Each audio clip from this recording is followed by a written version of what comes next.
Today, we're stepping into some deep shadows. We're not looking at the science of finding clues exactly, but the terrifying skill behind hiding the truth.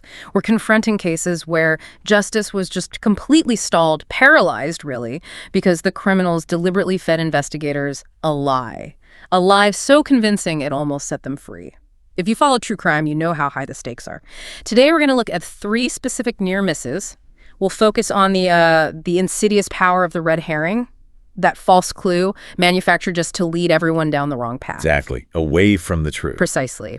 And what really stands out in these stories is the cold calculation behind it all. These weren't just lucky breaks for the criminals. They were tactical moves, really, designed to exploit the pressure investigators were under, exploit time limits, even human bias. Our first story takes us to Matsuyama City, Japan. The year is 1982. It's a crime driven by crushing debt and a really corrosive envy.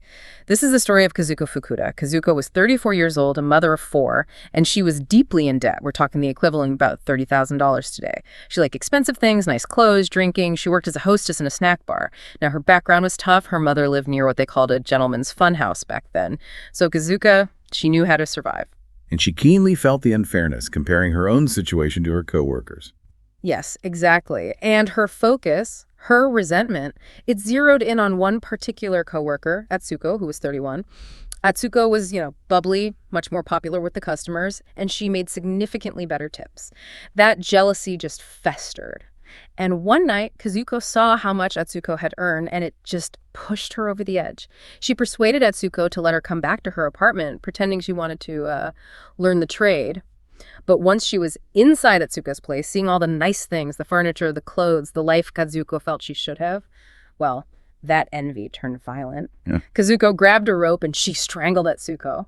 But this wasn't really a crime of passion. It was a robbery that ended in murder. She then stole over 300 items, furniture, clothes, even a bank book. The total haul was worth over $90,000 in today's money. More than enough to clear her debts. Absolutely. And then the clock started ticking. She forced her husband to help her. They took Atsuko's body up into the mountains under cover of darkness, and then Kazuko vanished. And the crucial factor here was the statute of limitations in Japan at that time. 15 years. If she could hide for 15 years, she would be completely untouchable by the law. And Kazuko was fiercely motivated. She'd already done time for robbing a tax collector. She knew firsthand how brutal Japanese prisons could be, the Yakuza influence, the abuse. She was determined never to go back. So she developed these strict rules for evasion. Move every 3 months, always use a different name for every job, and crucially, never, ever let anyone take her photograph. But what made her case so different, so almost successful, was how she broke the very idea of identification. Right. She didn't just change locations. She fundamentally changed what the police were looking for. Investigators were searching for the face of a 34-year-old woman. But Kazuko took a large portion of that stolen money, went straight to Tokyo, and got extensive plastic surgery. And that was the red herring, the one that worked for almost 15 years. You have to remember, this was before modern biometrics were widespread. If you drastically altered your facial features, maybe tweaked them again over the years, well, the photos police rely on become useless. They were literally chasing a ghost, a face that didn't exist anymore. For 14 years and 11 months, her strategy worked. Her wanted posters were everywhere in Japan, but she was hiding in plain sight, invisible. Can you imagine the tension? Just 20 days left, 20 days until she was free forever. On July 24th, 1997, a tip finally came in. It led police to Fukui City, to a restaurant where a woman calling herself Yukiko Nakamura was having a drink. She seemed cooperative, answered their questions, but then she refused to give her fingerprints. That refusal, that was her last gamble. She knew it was the only definitive way to prove who she was. But the investigators were sharp. Acting quickly, they managed to discreetly retrieve the bottle she'd been drinking from. The prints they lifted from that glass, a perfect match to the prints left at Atsuko's apartment 15 years earlier. The woman they arrested was Kazuko Fukuda, just 3 weeks shy of freedom, all because she'd tricked the entire investigation into looking for the wrong face. That's how she got her chilling nickname, the Woman of 7 Faces. She was sentenced to life in prison. She died there in 2005. Okay, let's shift now. From a deception based on physical appearance to a malicious hoax using sound, one that allowed one of Britain's most infamous serial killers to keep killing. We're talking about Yorkshire, England, between 1975 and 1980. A time of intense fear because of Peter Sutcliffe, the Yorkshire Ripper. He murdered 13 women and attacked at least 9 others. His method was brutal, crude, striking from behind with a hammer, then stabbing his victims repeatedly. Many were sex workers. The pressure on the police, particularly the team led by Detective George Oldfield, was just immense. The public was terrified. They desperately needed a breakthrough, any kind of lead. And in 1978, then 1979, they thought they got exactly that. First, a series of letters arrived claiming to be from the Ripper. Then, critically, came a cassette tape, the Wayside Jack tape, this tape. It became this massive black hole for the investigation. It consumed resources, time, focus. The voice on that tape was genuinely chilling. It spoke directly to Detective Oldfield, taunting him. He said things like, "I reckon your bones are letting you down, George. And I'm not quite sure when I strike again, but it will be definitely soon, and this year. Maybe Manchester, I like it there." That tape immediately became the top priority. Voice analysis experts were brought in, they listened intently, and they stated with absolute certainty that the killer had a very specific, very localized accent from the Castletown area of Sunderland. Just think about the impact of that conclusion. It was treated as fact. Undeniable. That one piece of audio evidence launched this enormous campaign, costing about £1 million. It led to police meticulously interviewing 40,000 men, just in that specific Sunderland area. And the psychological effect was profound. It created this intense confirmation bias. They were looking for the man with the Sunderland accent. Right. And Sutcliffe himself, he was actually interviewed multiple times during the investigation, but his handwriting didn't match the letters, and crucially, his accent, his actual West Yorkshire accent, didn't match the voice on the tape. So he was dismissed. Repeatedly. They were so focused on finding the man with that specific voice that other evidence pointing towards Sutcliffe was overlooked or downplayed. It just didn't fit the profile dictated by the tape. He was basically given a free pass, handed a lifeline by someone who just wanted attention. He absolutely was. That calculated deception, that hoax, allowed Peter Sutcliffe to remain free and active for another 18 months. 18 months where he shouldn't have been on the streets. That's right. And in that time, while the police were chasing this phantom voice in Sunderland, Sutcliffe murdered 3 more women, and he attacked 2 others. The cost of that misdirection was devastating. It truly was. Sutcliffe was eventually caught in 1981, not because of some brilliant deduction related to the tape, but almost randomly. He was stopped for driving with false number plates. He confessed almost immediately. The tape and the letters, confirmed later to be a complete hoax. Sent by a man named John Samuel Humble, he achieved his goal. In a twisted way, he paralyzed one of the biggest manhunts in British history. Humble was finally tracked down by DNA in 2005. It's just a terrifying example of how an entire investigation can get derailed by one piece of seemingly definitive evidence. Especially something like a voice recording back then. It felt so concrete. The hunt for that Sunderland accent meant the real killer, standing right in front of them sometimes, was invisible. Okay, for our final story tonight, we move from audio deception to planted visual evidence and the devastating consequences of betrayal close to home. We're going to Fallbrook, California, 2010, and the vanishing of the McStay family. Joseph and Summer McStay, along with their 2 little boys, Johnny and Joseph Jr. They seem to be living the American dream.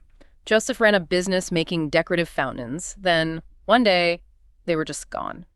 Neighbors noticed things were too quiet. Joseph's brother went to check and found this really unsettling scene inside the house. Food still on plates, uneaten. The family dogs left outside.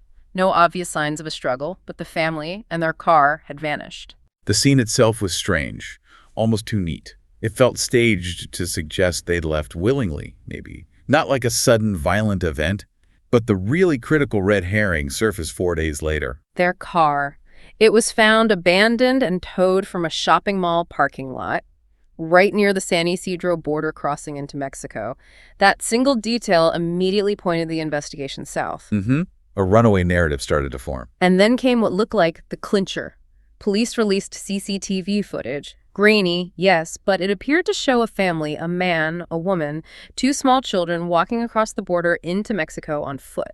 That visual, combined with searches found on the family computer, things like documents children need to travel to Mexico, it created a narrative that was just incredibly hard to dismiss. It seemed to fit, even though, as their family pointed out, their bank account holding about $100,000 hadn't been touched. That should have been a huge red flag, right? Why run away and leave all your money? But the visual proof of the border crossing, it was just too powerful. The police became fixated on that footage. They prioritized that visual lie over the financial inconsistencies. So much so that by April 2013, the case was officially declared solved, the ruling. The McStay family had left voluntarily, gone to Mexico on their own accord. The family pleaded, saying it wasn't true, but the official investigation was closed. This lie, this manufactured scenario, kept their real fate hidden for 3 more years. 3 agonizing years for their loved ones. Then, November 11th, 2013, that official story completely fell apart. A dirt biker out in the desert near Victorville, California, nowhere near Mexico, stumbled upon 2 shallow graves. It was the worst possible outcome. Yeah. Inside were the remains of Joseph, Summer, Gianni, and Joseph Jr., the entire family. They'd been murdered shortly after they disappeared. Blunt force trauma. Later it came out the weapon was likely a sledgehammer. They never crossed any border. That border crossing story, it was just a devastatingly effective red herring. And the person responsible wasn't some stranger or a cartel connection. It was Joseph's own business partner, Chase Merritt. Merritt was deep in debt himself, apparently from gambling. He needed Joseph out of the way so he could write fraudulent checks from their business account. He killed the entire family. And he knew exactly what he was doing by planting that car near the border. He likely counted on the authorities finding some grainy CCTV footage, something ambiguous they could latch onto to conclude the family had fled. It bought him crucial time. It sent the investigation in completely the wrong direction, convincing everyone the victims were still alive, just somewhere else. Merritt was eventually caught. Tire tracks at the burial site matched his truck. Cell phone pings placed him near the desert graves around the time they disappeared. Real, physical evidence finally cut through the visual deception he'd so carefully constructed. He was found guilty of all 4 murders in 2019. 3 incredibly disturbing stories. Yeah.